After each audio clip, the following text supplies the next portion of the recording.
Fetri hidup bersama ayah di kampung halaman. Fetri kuliah di jurusan kriminologi. Ia dikenal sebagai mahasiswa yang cerdas. Karena kecerdasannya dalam hal observasi, dosennya menyuruh Fetri setelah lulus nanti melamar pekerjaan sebagai detektif. Fetri menuruti perkataan sang dosen. Setelah lulus S1 kriminologi, beberapa bulan kemudian Fetri melamar pekerjaan sebagai detektif. Fetri mendapatkan panggilan kerja di perusahaan RDS. Fetri kemudian berangkat ke Chennai. Sebelum mulai bekerja, Fetri ingin memberitahukan kabar bahagia ini kepada dosen kesayangannya. Fetri berangkat ke kampus untuk menemui sang dosen. Ternyata sang dosen sudah pensiun 3 bulan yang lalu. Fetri lalu pergi ke rumah sang dosen. Terlihat di sana ada teman sang dosen yang sedang serius membaca artikel. Sang dosen memberitahu nama temannya itu adalah Purus Toman. Tetapi sang dosen tidak mengenalkan Fetri kepada temannya itu. Sang dosen mengatakan, "Aku pensiun karena aku sudah tua dan aku ingin fokus merawat ibuku yang terbaring lemah di tempat tidur. Sekarang aku menjadi konsultan. Aku bisa bekerja dengan bebas." Fetri membalas, "Pak, aku mendapatkan panggilan kerja di RDS." Sang dosen senang mendengarnya. Setelah itu, Fetri pulang. Di Chennai, Fetri tinggal di kontrakan. Fetri tinggal bersama Nambi, sahabatnya. Nambi bekerja sebagai chef di restoran mewah. Besok pagi, Fetri mulai bekerja. Ia bertemu dengan Sadagopan, manajer perusahaan RDS, dan Silas, supervisor perusahaan RDS. Sadagopan mengatakan bahwa RDS adalah perusahaan servis yang melayani banyak klien. Klien RDS terdiri dari berbagai macam perusahaan. Mereka semua mempercayakan RDS untuk mencari informasi tentang seseorang. Fetri akan menjalani training sebagai detektif.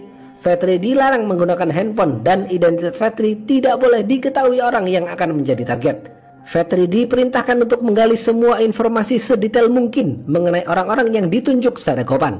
Fetri menyiapkan peralatannya seperti teropong, kamera kecil, perekam suara, kacamata yang terdapat kamera kecil di pinggirnya, dan lain-lain. Fetri melakukan pengintaian dari pagi hingga malam hari. Fetri memfoto, merekam, dan mencatat semua aktivitas mereka. Orang pertama bernama Sankaran. Setelah Fetri mengikutinya dan merekam semua aktivitasnya, Fetri mendapatkan informasi bahwa Sankaran adalah seorang yatim piatu. Ia bekerja sebagai construction engineer, perokok berat, dan sedikit temperamen. Fetri melanjutkan penyelidikan kepada orang kedua bernama Vimal.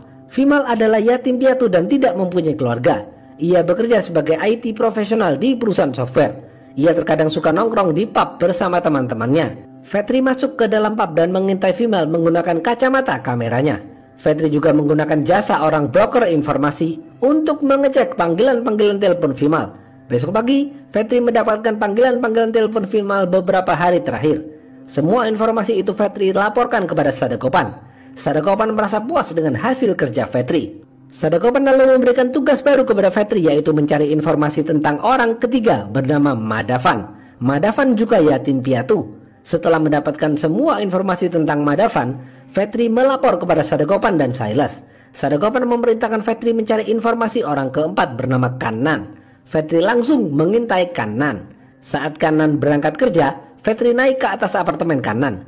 Ia berpura-pura menjadi pengantar surat dan masuk ke apartemennya. Terlihat di sana ada teman sekamar Kannan. Secara diam-diam, Fetri meletakkan perekam suara di belakang meja Kannan. Kannan juga tidak lain adalah seorang yatim piatu. Setelah itu, Fetri dipanggil Sadagopan. Mereka berdua pun mengobrol. Sadagopan mengatakan, "Aku puas dengan kinerja kamu, Fetri. Kamu akan aku kenalkan kepada bos kami bernama Vallabha." Tiba-tiba, Silas masuk ke ruangan dengan membawa kertas tentang informasi keuangan Kannan. Silas memberikannya kepada Sadagopan dan memanggil Sadagopan dengan panggilan Malto. Ternyata, terdapat jumlah yang besar di tabungan Kannan. Sadagopan lalu memerintahkan Fetri untuk mengambil hasil rekaman audio di apartemen Kannan. Kebetulan, Kannan dan teman sekamarnya sedang pergi keluar kota. Malam hari, Fetri menyelinap masuk ke apartemen Kannan. Fetri mencoba membuka pintu dengan beberapa kunci tetapi belum berhasil. Tiba-tiba, ada seorang wanita melihat Fetri. Fetri panik dan bersembunyi. Wanita itu kemudian memanggil ayah temannya dan mengatakan ada pencuri. Ayah temannya langsung bergegas mengecek tetapi tidak melihat apapun. Besok pagi, Fetri bertemu dengan Silas. Silas mengatakan, "Aku dan Sadagopan akan pergi dalam beberapa hari ke depan. Jika ada sesuatu yang mendesak, kau bisa menghubungi nomor HP-ku." Silas lalu memberikan tugas baru kepada Fetri. Fetri diperintahkan mencari informasi tentang orang kelima, yaitu Madu. Ternyata Madu adalah wanita yang melihat dirinya tadi malam. Fetri langsung mengintai Madu. Fetri mendapatkan informasi bahwa Madu juga tidak mempunyai keluarga alias yatim piatu. Madu menyukai anak kecil. Setelah beberapa hari mengintai, Fetri justru jatuh cinta dengan Madu. Fetri curhat kepada Nambi. Nambi menyuruh Fetri untuk berbicara yang sebenarnya tentang perasaan Fetri kepada Madu. Tetapi Fetri teringat aturan perusahaannya bahwa tidak boleh target tahu informasi tentang dirinya. Fetri akhirnya memberanikan diri bertemu dengan Madu di rumah Madu. Madu di sana tinggal bersama bibi angkatnya. Awalnya Madu menolak, tetapi Madu menyuruh Fetri untuk menjelaskan terlebih dahulu apa yang ia lakukan di apartemen Kanan. Fetri berbohong dengan mengatakan, "Kanan adalah temanku. Aku sekarang sudah pindah kontrakan. Aku ingin mengambil barangku yang tertinggal di apartemen Kanan." Madu lalu menelpon temannya yang bertetangga dengan Kanan. Madu bertanya, "Hei, apakah Kanan mempunyai teman kamar? Bagaimana penampakannya?" Temannya menjawab, "Iya, Kanan mempunyai teman. Badannya cukup tinggi, dia mempunyai brewok dan lain-lain." Madu merasa ciri-ciri yang diberitahu temannya itu sama dengan Fetri. Madu akhirnya percaya dengan Fetri. Madu lalu meminta maaf kepada Fetri karena sudah menuduhnya sebagai pencuri. Mereka pun berkenalan. Mereka berdua menjadi sering bertemu dan mengobrol. Madu mengatakan bahwa dirinya adalah anak yatim piatu yang besar di Bangalore lalu pindah ke Chennai untuk bekerja. Suatu hari, Madu ingin mendatangi pernikahan sahabatnya. Madu ingin pergi ke salon untuk berdandan terlebih dahulu. Fetri mengantarkannya dan duduk di ruang tunggu. Sambil menunggu Madu selesai, Fetri membaca koran. Fetri membaca berita di koran bahwa Vimal, orang yang Fetri intai, meninggal karena kecelakaan. Vimal menghirup racun karbon monoksida di dalam mobil. Deki found dead.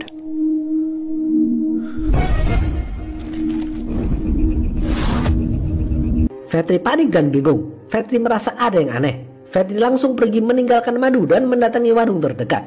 Fetri menelpon Silas dan bertanya, "Kenapa Vimal bisa meninggal?" Silas menjawab, "Saya tidak tahu Fetri, yang penting data-data Vimal sudah kita beri kepada klien. Apakah kematian Vimal tidak biasa? Kalau itu karena kecelakaan, itu adalah hal wajar. Bagaimana dengan informasi mengenai Madu?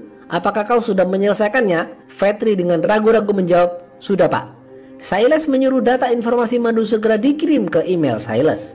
Fetri masih penasaran dengan kematian Vimal karena Fetri merasa ada yang tidak beres. Fetri lalu pergi ke rumah Sankaran, orang pertama yang ia intai. Setelah beberapa kali mengetuk pagar rumah Sankaran, Sankaran tidak menjawab. Tetangga Sankaran keluar rumah dan mengatakan kepada Fetri, Sankaran sudah meninggal dunia. Ia terjatuh dari bangunan konstruksi saat bekerja. Fetri semakin ketakutan. Fetri pergi ke tempat koran bekas untuk mencari kepastian berita tentang Sankaran. Ternyata benar, Sankaran dinyatakan tewas karena jatuh dari bangunan konstruksi dari lantai 7. Fetri pulang ke kontrakan dan curhat kepada Nambi. Fetri mengatakan kepada Nambi bahwa kematian mereka tidak biasa. "Aku yakin mereka dibunuh seseorang." Tetapi Fetri tidak mempunyai bukti. Fetri lalu menelpon Madhavan, orang ketiga yang ia intai, tapi HP-nya tidak aktif. Fetri lalu menelpon kantor Kanan, orang keempat yang ia intai, dan diangkat resepsionisnya. Resepsionisnya mengatakan, "Kanan sedang dinas luar kota Pak." Fetri lalu meninggalkan nomor HP Nambi, berharap Kanan menelpon balik setelah dari luar kota. Fetri terus berusaha menelpon Madhavan. Akhirnya Madhavan mengangkat dan mengatakan ia akan pergi ke luar kota untuk melakukan ritual tahunannya. Besok pagi, Fetri langsung meluncur ke luar kota untuk menemui Madhavan. Terlihat di sana Madhavan sedang melakukan ritual untuk almarhum ayahnya di pinggir sungai. Fetri langsung berbicara dengan Madhavan, tetapi Madhavan menyuruh Fetri untuk duduk menunggu sampai Madhavan menyelesaikan ritualnya. Fetri duduk menunggu di pinggir sungai. Madhavan masuk ke dalam sungai untuk melakukan ritual. Tiba-tiba ada seseorang yang masuk ke dalam sungai dan mencekik Madhavan hingga tewas.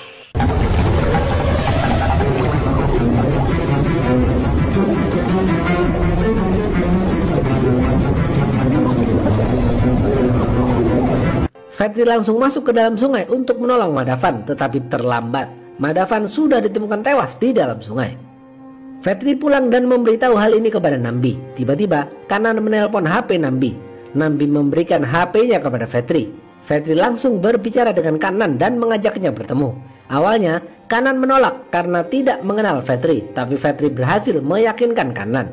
Kanan akhirnya bersedia menemui Fetri. Malam hari mereka berdua bertemu di pinggir tanah kosong. Saat Kanan ingin menyeberang jalan dan berbicara dengan Fetri, tiba-tiba ada mobil yang berjalan kencang dan menabrak kanan hingga tewas.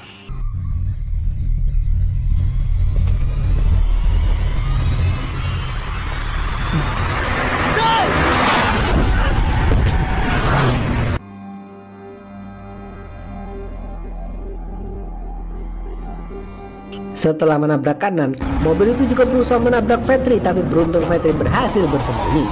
Saat Fetri bersembunyi, mobil itu membuka kaca jendelanya untuk mengecek, dan ternyata yang ada di dalam mobil itu adalah Siles. Ceder!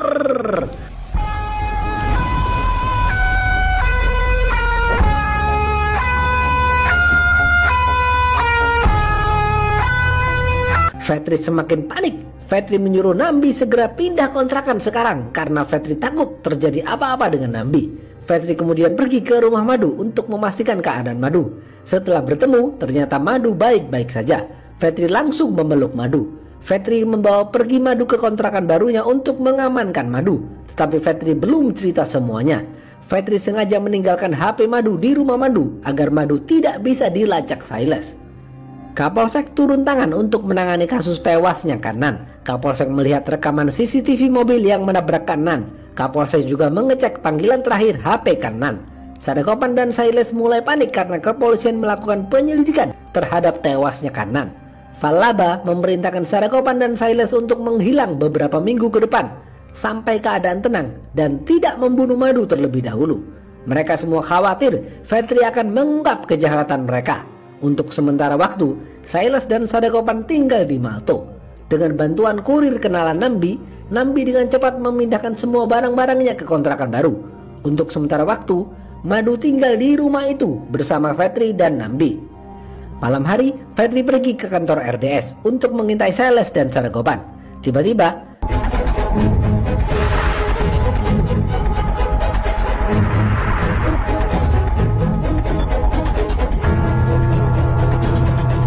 kantor RDS menghilang alias ditutup seakan-akan tidak pernah ada kantor di sana.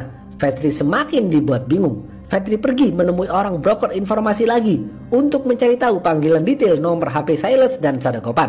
Kemudian Fetri pulang ke kontrakan dan ternyata Madu sudah tahu siapa Fetri. Fetri selama ini berbohong. Madu ngambek dan menangis. Madu pergi ke apartemen temannya.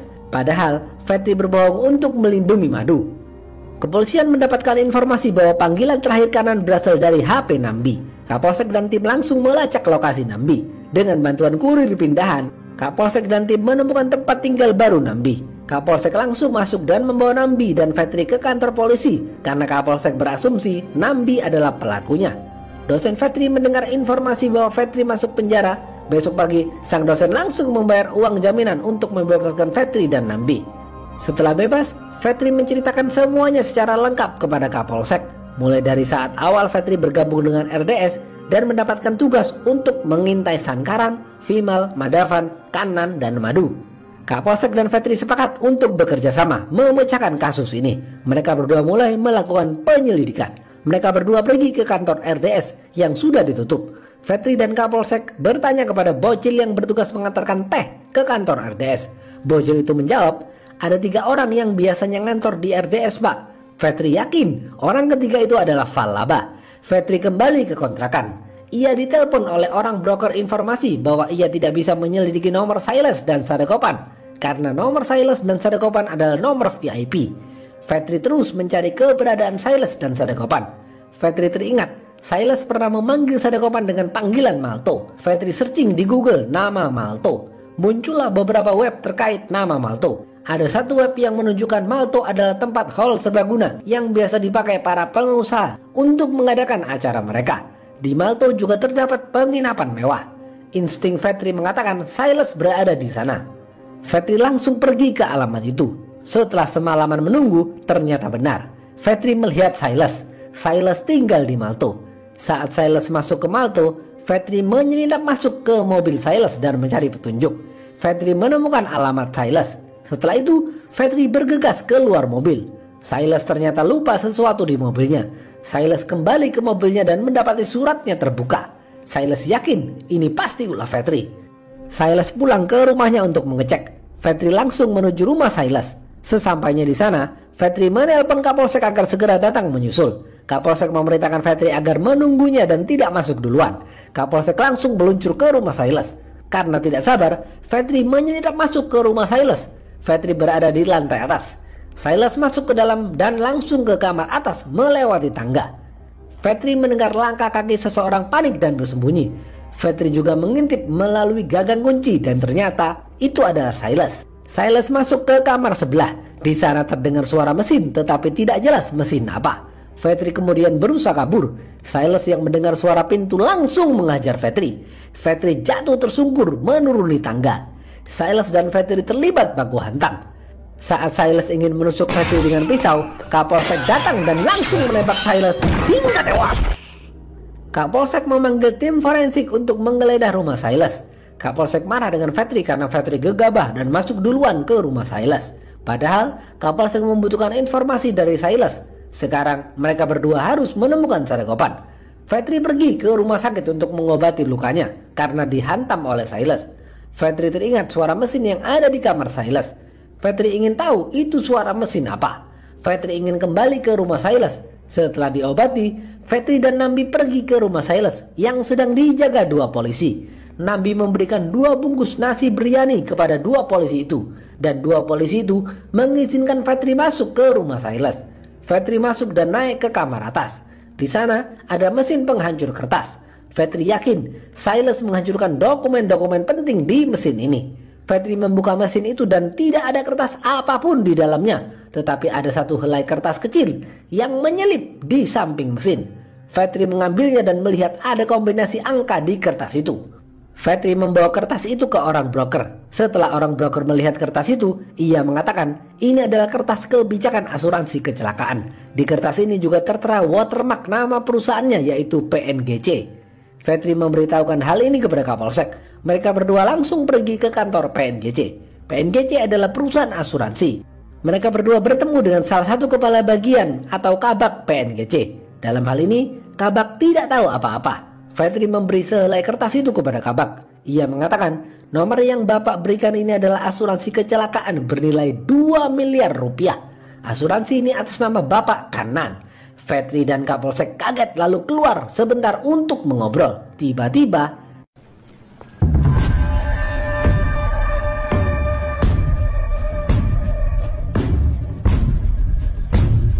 ternyata manajer PNGC adalah Sadekopan. Jeder. Fetri dan Kapolsek langsung masuk ke ruangan Sadekopan. Ternyata nama asli Sadekopan adalah Chandran. Sadekopan ingin melawan tapi Kapolsek dengan cepat membenturkan kepalanya ke meja hingga terluka. Kapolsek menginterogasi Sadekopan, sedangkan Fetri menggali informasi detail dengan kepala bagian. Fetri menelpon Madu dan bertanya apakah Madu pernah mendaftar asuransi. Madu menjawab dirinya tidak pernah mendaftar asuransi apapun. Barulah di sini diceritakan fakta mengenai pembunuhan-pembunuhan yang sudah terjadi. Sadekopan mengatakan banyak perusahaan yang memberikan asuransi kepada para karyawannya. Sadekopan dan Silas mencuri data mereka dan memilih mereka yang yatim piatu, tidak mempunyai keluarga dan mempunyai gaji tinggi. Sadekopan dan rekannya Mr. X yang berperan sebagai bapak para korban membuat asuransi palsu. Mr. X berpura-pura sebagai bapak kandung para korban yang sudah diintai Sadekopan mengajukan asuransi sejumlah 2 miliar rupiah. PNGC sebagai perusahaan asuransi dalam hal ini membutuhkan data valid mengenai para korban. Oleh karena itu, Sadekopan dan Silas membuat RDS sebagai perusahaan detektif palsu untuk melengkapi data-data yang dibutuhkan PNGC. Setelah data semua valid dan PNGC memberi ACC, barulah Silas sebagai eksekutor membunuh para korban dan dibuat seakan-akan seperti kecelakaan. Setelah para korban meninggal, Mr. X mengklaim uang 2 miliar rupiah ke PNGC dan Sadekopan pun meng-ACC-nya. Uang 2 miliar itu dibagi rata bersama Sadekopan dan kawan-kawan.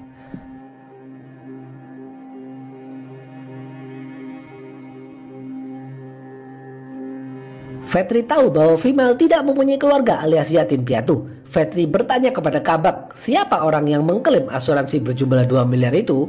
Kabak menjawab, ada seorang bapak-bapak sebut saja Mr. X yang mengaku sebagai bapak kandung Vimal. Ini alamat bapak itu. Fetri dan Kapolsek yakin Mr. X itu adalah Falaba yang Sadagopan bilang sebagai bos besar sekaligus berperan sebagai orang yang mengaku bapak kandung para korban ini. Fetri dan Kapolsek langsung pergi ke alamat itu. Kapolsek dan tim lain berjaga di luar rumah itu. Fetri diperintahkan masuk ke dalam rumah. Ternyata setelah Fetri masuk ke dalam rumah itu,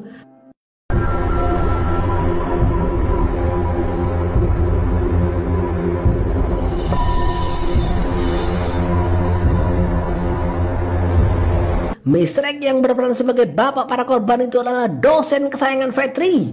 Juder. Dosen itu mengatakan, aku dari awal yang menyeting agar kau masuk ke RDS karena kau adalah mahasiswa terbaikku. Aku tidak mempunyai siapa-siapa lagi selain ibuku. Aku hanya ingin memberikan perawatan terbaik untuk ibuku yang terbaring lemah di tempat tidur. Aku sudah melakukan banyak hal dalam hal pendidikan, tapi aku tidak mendapatkan apa-apa dari pendidikan. Fetri bertanya kepada sang dosen, apakah Bapak Falaba? Sang dosen tidak menjawab dan melakukan bunuh diri dengan menembakkan pistol ke kepalanya hingga tewas.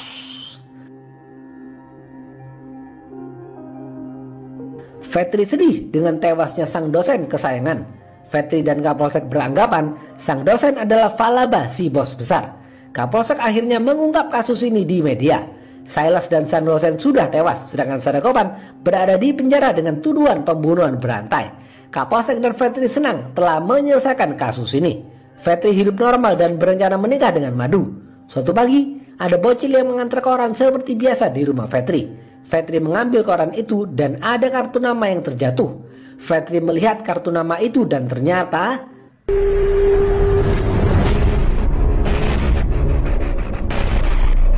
என்னோட ஃப்ரெண்ட் புருஷோத்தமன் வந்திருக்காரு. Itu adalah kartu nama Purustoman Falaba. Falaba masih hidup. Fetri teringat Purustoman adalah teman sang dosen yang duduk di rumah sang dosen saat Fetri mengunjunginya. Fetri membalik kartu nama itu dan ada tulisan pick up the call. Tiba-tiba